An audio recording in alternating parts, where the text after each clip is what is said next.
So this one can be checked for autism and help her medically, Pastor Lazarus. Yeah, that's the only advice I give you. If you can help her medically, let them check her brain and see what is going on with her brain. But to pursue this with this John Doe pastor, you ain't going nowhere with it. America will say you ain't going nowhere.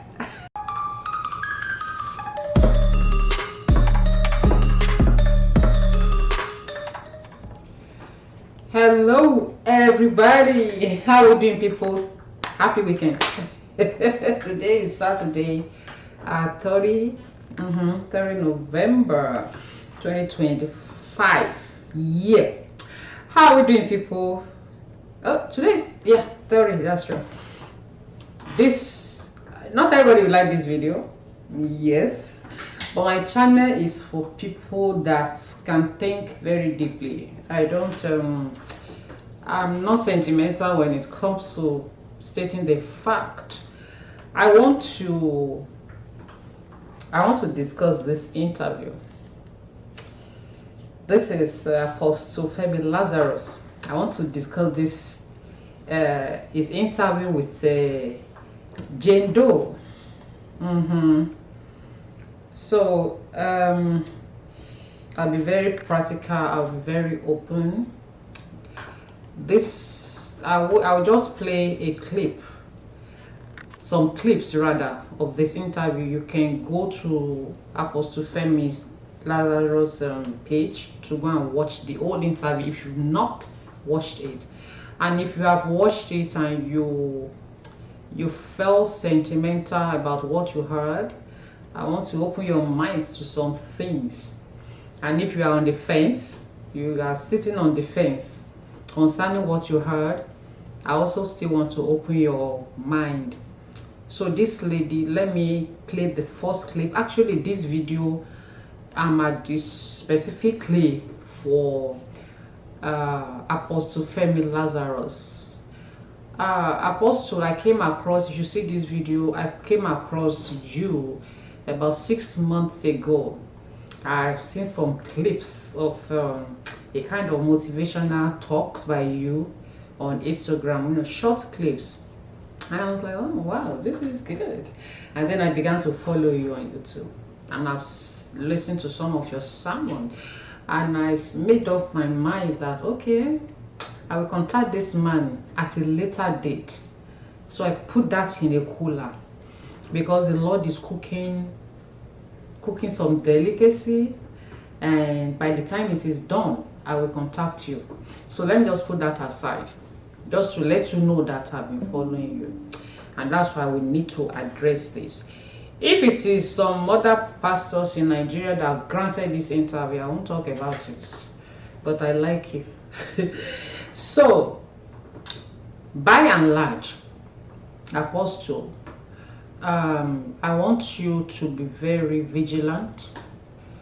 I believe you have the spirit of discernment, and I want you to be, I like what you are doing recently. I understand you're trying to, get justice for downtrodden and all of that, and people that has been abused in one way or the other. I've seen a couple of this kind of interview, and I didn't say anything about them, but this one right here, I'm going to talk about it. Now, when I heard this lady talk about molestation, I began to wonder, do I really know the meaning? I began to search for whether there is another deeper meaning to molestation.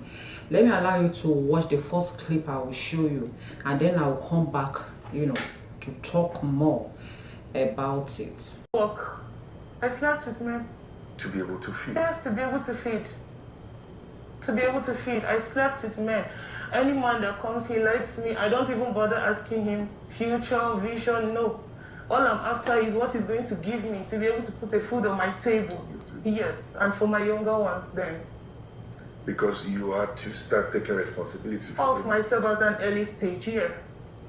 I was taking responsibility at a very early stage, and being a lady, yes, it was hard because some of the jobs I want to, like, I've gotten to a place where they do bricklaying.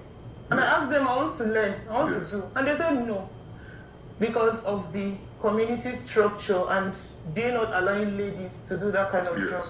But when I saw that, okay, all what I tried to do was not working, I just had to use that as a leverage to get money. And I was actually getting what to eat. There were some that even came from far, not even within my vicinity. Some men came from far to come and meet me where I am. Yeah. And then I will succumb, I will agree, because with my one mind, because I know it's going to put a food on my table to eat. I won't die. So it was quite very challenging for me. So welcome back. So you heard that she said she was sleeping with men in order to eat. Apostle, this lady would be, I don't know when, this lady would be nothing less than 30 years old. But whenever this happened, I don't know when this happened, how many years back it happened. But what I want to say here is that there is no reason, there is no excuse to condone prostitution. When you might be sentimental, you might not want to hear it, but this is the fact, this is the truth. You see, some of us, we grew up in tough environment. I was in school when I learned how to make tie and dye a direct, something like this, in order to survive. Was it possible for this lady to buy tomato from market A and sell it in market B? Was it possible for her to work with caterers and get paid, and they will still even give her food? The tomato I mentioned, after selling, was it possible for her to cook a soup with the semi-rotten tomatoes? We call them esha in Nigeria. People buy them in the market. Is it possible for her to cook a meal with such and make extra profits from the ones she sold? When Femi Daniel's case started, and when I got to know about when he, remember Femi Daniels, I didn't even see his photo around. I will have shown you again, but you know him. When his case started and the fake prophecy about, I'll try to look for it if I can see his photo to show you, to refresh your memory. When the fake prophecy about election and all of that began, and I did a video then, and when I wanted to look for video for photo of Femi Daniel for me to use for thumbnail, that was when I came across a Punch report that talked about how he has been sleeping with young girls. This one, Femi Daniels. One of you recently asked me, what's about him? What's the latest about him? Well, he's serving a life sentence right now as we speak. Thanks to Justice Ramon Oshodi, who is a no-nonsense justice in Lagos. So Femi Daniels. So when I saw that rape something, when I did the video, a lady contacted me via email, Antonia. She said she was the prosecutor of the rape case around Femi Daniels. So we began to talk. I asked her one day, are you a lawyer? She said no, that she's a caterer, and she showed me some of her work on Instagram. But she's someone who has passion for victims of molestation. She was the one who was also on the case of Femi Olaleye. Femi Olaleye too is serving time. The medical doctor in Nigeria, in Lagos, who was sleeping with all his patients, and his wife niece, underage niece. Anyway, so that was how I got involved financially with the Femi Daniel case, and because the victims are 18, 19, there were some of them that he was the one that disvirgin. Those are real cases that I got involved with. So a lot of time I say it here that YouTube doesn't feed me. I'm on YouTube for fun. But when I see a very watery claim like this lady made, I begin to wonder what Apostle Femi Lazarus. So don't let us condone what is not worth it. Don't let us condone what is not worth it. This lady, as far as I'm concerned, she's lazy. She doesn't want to work.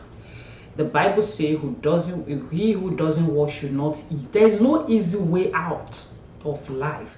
How can you say you wanted to eat? That was why you have to sleep around. I'm the last one of my mom, and my elder sister, one of them have told me before that I'm not your mother, so I'm not responsible for you. After I graduated, I learned how to make hat.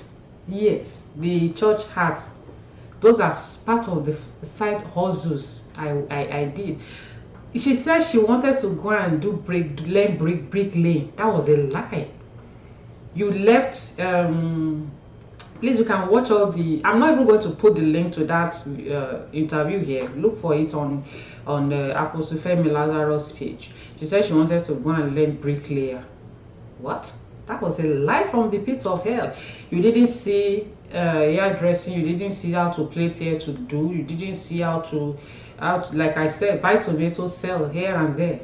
None of that came to you except bricklaying, and they said no. So it's not an excuse. A lot of us too went through. I will tell you a story of a girl like I respect so much. She happened to be the last born of sibling of 7. Her father was a reverend in my hometown, the Odusanyas, Yemi Odusanya. She will not know that I'm mentioning her in this video, except if she see this video later. Yemi she had issue with her leg as young as age 6. Their parents were pastors in my hometown, so I was dating her elder brother Tunde. Then those who know me know the story I'm talking about.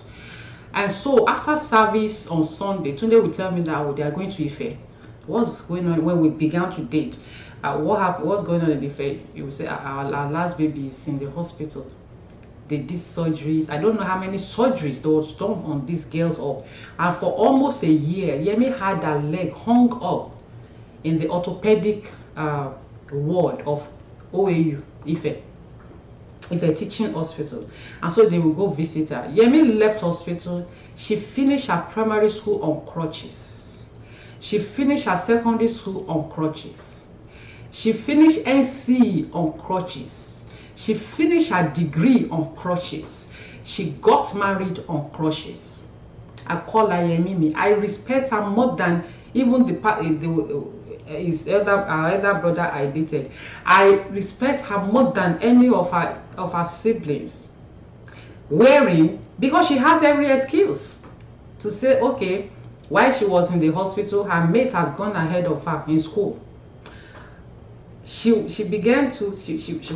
on crutches even as I speak to you. So she has every excuse to say, oh, I can't do this again, I can't go to school again. She has elder brothers that didn't go to school and they don't have leg issue.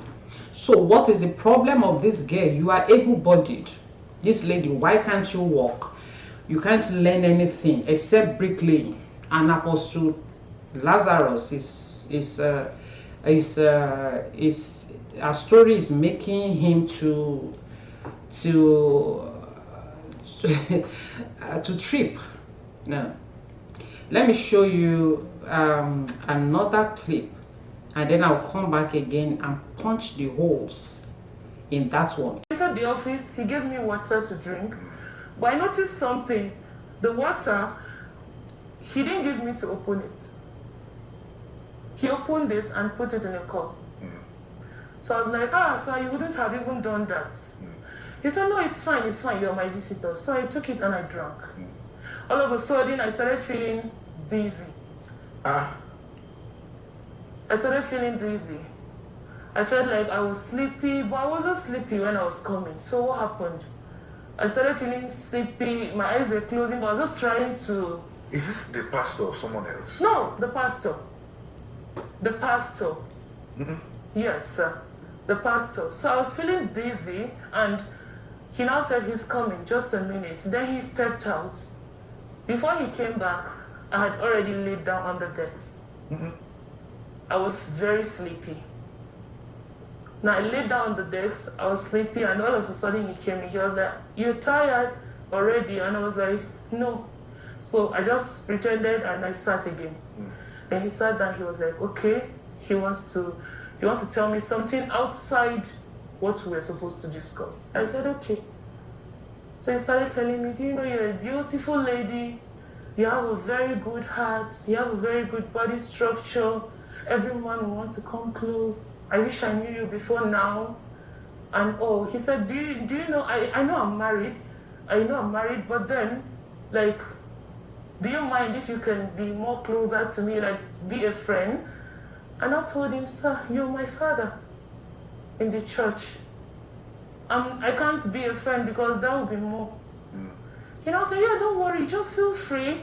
I mean no harm. We can be close. And if you have any problem, trust me, I'm going to do it for you. Then I don't know what came over me. I heard the part, "If you have any problem, I'm going to do it for you." And I was like, "Oh, thank you. I think this is the family I've been waiting for." I reached home. I thought that was all. He started sending me messages, started sending me voice notes, started sending me pictures. Pictures of what? Yes, pictures of himself. How? Pictures of his private areas. Was he sending that? Yes, he was sending them. And the first time he sent, I thought it was a mistake, and I replied, "Sorry, Pastor, I think this is not for me." And he was like, "No, this is for you." Then he called me on a phone. He entered the office, and then the same thing he did. But this time around, he didn't put it in a cup. He just gave me the water bottle. But I noticed it was already open. The seal was opened already. You drank it again? So I drank it. I was thirsty. You drank it again? I drank it. You drank it again? Yes. I was thirsty. I don't know what came over. I was so thirsty. I had to drink. Then, immediately entered. Because the first time he tried to drug you, you didn't sleep off. That's why he had to now start the conversation. So now another attempt. Yes. When he came back? So when he came back, I was dizzy. So he came to the table and sat. I was sitting on the chair, he sat on the table edge. Then he started touching me, making advances. I was like, "Please leave it, sir. I am not interested in this. Let's just do business. I want to just put food on my table and just be fine." He started making advances on me, and then he told me, "No matter how I shout, nobody is going to hear me, because he has told all his workers not to come today." So I thought about it. No matter how you shout? Yes, nobody will come. Yes. Because he has told his workers not to come. Not to come. That yes. Meaning that what he's about to do, you will shout, but there will be no help. Yes, sir. Meaning that he's ready for force.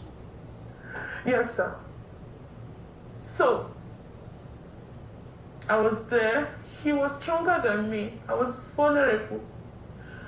And at the end of the day, he succeeded in raping me. Yes, I was, because I was dizzy. He succeeded in raping me. And he pulled off all his clothes.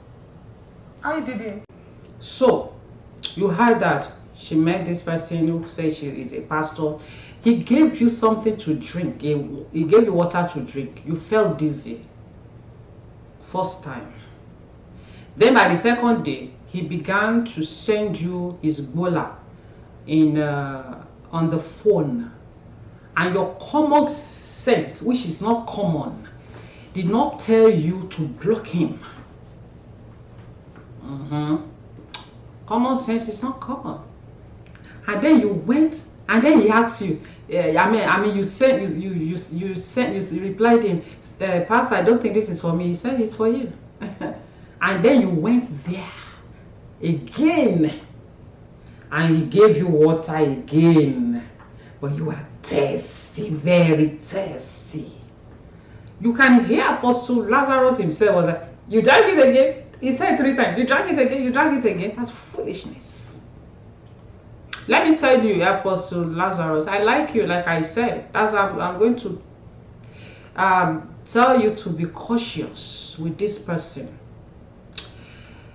Because you said it somewhere in that interview that you have the details of the person who claimed to be a pastor, and that if anything happens, you can push the case.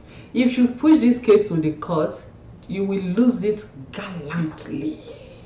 I mean, gallantly. I read mass communication. I actually wanted to read law, but I couldn't. I didn't get admission. You know, in Nigeria, you have to know somebody who knows somebody who can put a string. I don't have that. I did not. So I read mass comm, which I'm very excited about. And interestingly, years after graduation, I worked with JAM, and I saw the admission process. I said, oh my God. Even people that didn't score what I scored then, that I didn't get admission to read law, they scored lesser and they got admission because strings were pulled. That's Nigeria for you. But I love mass comm. I enjoyed it. But in mass comm, we did a course called mass comm law.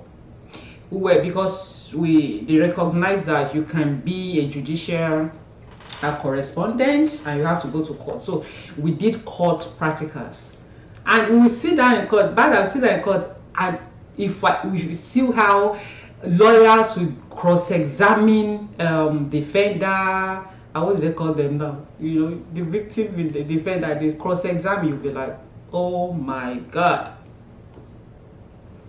So let me tell you, Apostle Lazarus, if this case, you push this case to court or whatever, the lawyer of that person who says a pastor, we establish that this lady is a prostitute. Yes, because of her antecedent. And she will be asked, when did this happen? This thing that she molested you, when did it happen? We say November 30, 2024. Okay. When did you go to, when was the first time you went to his office that he gave you water to drink? October 8th, for instance. Okay, so, and you felt sleepy. Yes. That means he lays your drink with something that made you to feel weak and sleepy. Yes, my Lord. Okay. When did they start to send this bola to you? Because Apostle Lazarus, you said the conversation, the thing he sent to her is still on her phone. Good. You will present that in court, right? When did he begin to send this bola to you? A day after I went there, October 9. Okay. So, and you reply him how? I said, Pastor, I don't think this is for me. And what was his response? He said, no, it was for you. So, between October 8th and November 30, that you now say he knocked you, your common sense, that it's again that I said is not common, did not tell you that this man was interested in sleeping with you. If the pastors, so-called pastors, agree that if they are able to establish that it did happen, that he slept with her, they would tell her that it was a consensual, mutual knocking, because he sent his bola to you. You did not block him on your phone. You still went to meet him again. The first time he gave you water, you felt dizzy.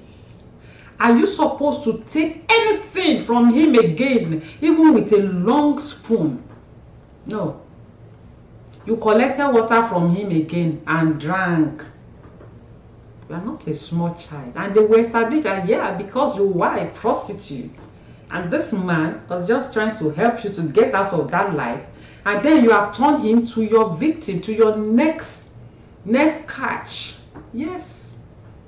That's how the bubble crumbles. They will say you are the one that seduced him. And I don't even believe you are not the one that seduced him. Because how can somebody give you water first time you felt dizzy? Send Bola to you. You didn't block him. And then you carry your 2 left leg and go meet him again. And again you drink again. So that, you see, if we continue to be sentimental, we won't get anywhere. That's a big problem. Let me allow you to see another thing that she said. That fateful day, I just stood up and said, I'm going to his house. Oh. You were going to his house? Yes, because after that time, he never called, he never sent a message, he never checked on. I kept trying to call. It wasn't reachable. Perhaps he put me on blacklist. I don't know. So I just stood up one day and said, I'm going to his house. Yeah. Because I was still hot. I can't pretend it. Yeah. I went uninvited. Uninvited I went, and fortunately he was at home. Because I went very early in the morning. Opening the door, it was him. He wanted me to go back from the door, like, what are you doing here? I said, allow me enter this sitting room, else I'm going to shout. And then he opened the door and said, you're welcome. Then he started welcoming me like, no, ma, you're welcome. Oh, sister. Yes. So that his wife wouldn't notice what he was doing at the door. Was the wife around? She was around, but she was not in the sitting room. What was your intention that morning? My intention was to expose him to the wife. That was my intention, and that was why I went there. Because then I went with all the evidences I had. That was my intention. Do you still have some of them now? Yes, I do. I have a few. Okay. You spoke about that earlier before we started. So how did that day go? So I sat down, so he timed so that the wife would not come down to the sitting room. Yeah. And when he noticed she was busy, then he came, he sat closer, and he asked one of his housemates to bring his checkbook. And she brought it to him. He asked his housemaid. Yes, to bring his checkbook. And she brought it to him. Then he asked her to leave. So she said you heard that. She said she went to his house for what? To expose him. During the course of this interview, in the comment section rather, I saw one comment. Someone wrote that, oh, Apostle Femi Lazarus asked this lady question like a lawyer. No, he did not. Apostle Femi Lazarus did not ask a question like a lawyer. He asked a question from the point of view of a pastor, someone that is pitying somebody, someone that is feeling for someone who claimed to be a victim. You are not a victim here. You walk into it. So Apostle Femi Lazarus didn't act as a lawyer, like I explained earlier on. If this gets to the court, you will see how lawyers we puncture everything that she said here, and they will conclude that she deliberately slept with the pastor. I think this lady really there are lots of things that we don't do for children in Nigeria that is done abroad. They check, here in the US, they check the functionality of the brain. Yeah. So this lady might need to be checked for autism. Yeah. Because She doesn't reason like normal human being. So you say you want to expose somebody. When you want to expose somebody, you have to go to his house to go and expose him to who? She said to his wife, okay? But you have the number of his wife, according to you. You have her phone number. Why don't you call her? Man, there's nothing I want to discuss with you. Can we meet somewhere neutral? He said he went to her. See, Apostle Lazarus, like I said, I like you. Don't let anybody mess you up. Don't let anybody, Yoruba will say, you know, mess you up. I understand what you're trying to do, like I said, but this is not it.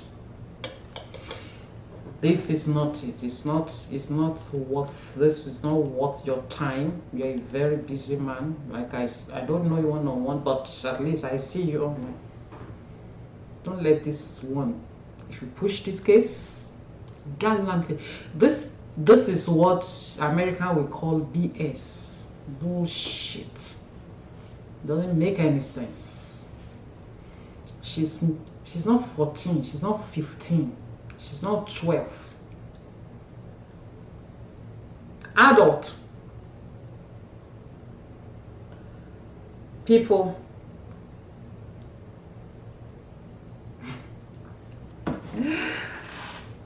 People cannot think deeply, will not like this video. But this is for Apostle Lazarus and people who are critical thinkers. All right. Let me quickly tell you something before I leave.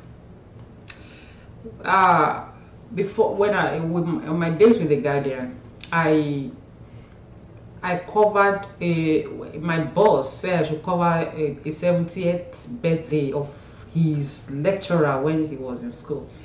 So the man, he did this, he wrote a book, there were a lot of things going on for the 70th birthday. So he had now assigned one of his staff to be working with me concerning the information for the event and everything that I would need to put my report together for the Guardian. So I and the guy began to interact. The birthday came and come and gone. I did my report, it was fine. So I and the guy began to relate at least. So it took me to eat amala. There's a place in Metama, like Mama put stuff. So we were there like twice to eat amala. And then one day, he sent me on my WhatsApp 10 sex positions. I was like, what was this? I called him. I said, what did you send to me? I said, never in your life. What is this? Never. And that was the last time we spoke. Till I left Nigeria. That was the last time. Why will you be sending sex position to me? Like, how? So somebody sent Bola to you. I couldn't block the person. I told you here of an actress in Nigeria. I've said it in one of my videos before when I was discussing something concerning Johnson Suleiman. The actress said he sent his Bola in photo to her and she blocked him. And I asked, Auntie, can you can you discuss this with me on my channel? She said because of her husband, she's married, she won't be able to discuss it. I've said it here more than once. Yeah. She couldn't block him.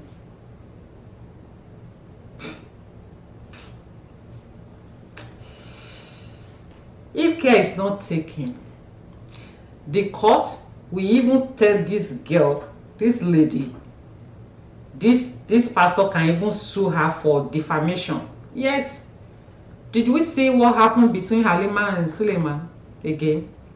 The court says Halima Abubakar should pay Johnson Suleiman 10 million naira. Yeah.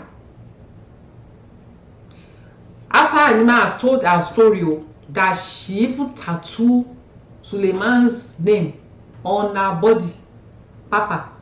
Anybody can be Papa. The court will say anybody can be Papa. She claimed that, allegedly when they were dating, she did that. Even if it is Suleiman, she tattooed. Anybody can be Suleiman. Even if it is Johnson Suleiman, she said she tattooed, and they see it wherever, if maybe it's a BBL or wherever she puts it.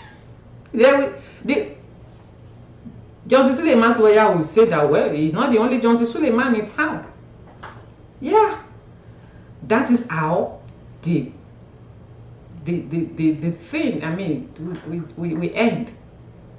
So Halima was told to pay Johnson Suleiman 10 million naira. So if care is not taken, this lady will be made to pay this pastor that she's talking about, because she has not been able to establish anything. She open. You don't need to be a born again Christian to have brain now, to have sense. Yes, you don't have to.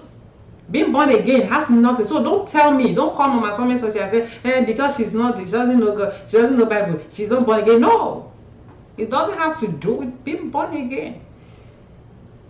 Nobody gave you the lace drink. You drank the first time, you felt dizzy, you went, sent his bullet to you, then you went back there again. In fact, his lawyer will say you are the one that seduced him. Yes. His lawyer they will prove it to you that you seduced him. Since God helped you to escape the first time that he laced your drink, you are not even supposed to attend his church again. You are not even supposed to talk to him again on the phone. You are never. Come on, people. Let me know your thoughts in the comment section. I don't reason like any other person. This lady, maybe she needs to be tested for autism. Yeah, it's possible that she is not. Because in America, when I meet some people and they say they test them for autism, I will look at it, what is wrong with you now? I mean, because in Nigeria, we believe that autistic children are those ones that cannot really, no. But you will see, somebody that is well balanced. I have a friend, he's a baby, a third child. He said it doesn't say he has autism. I said, this boy is okay now. I mean, he's jumping up all over the place, he's playing, it's okay. Maybe your definition of autism in America is if you're well, this boy, he doesn't talk much. He talks, but he has delay in talking. So maybe that area. So this one can be checked for autism and help her medically, Pastor Lazarus. Yeah, that's the only advice I'll give you. If you can help her medically, let them check her brain and see what is going on with her brain. But to pursue this with this John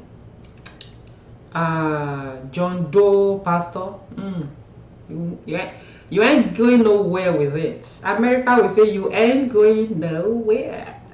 Let me know your thoughts on this on the comment section. I'll talk to you again very soon. I love you. Bye bye. Go to church with your brains intact. Yep. Bye.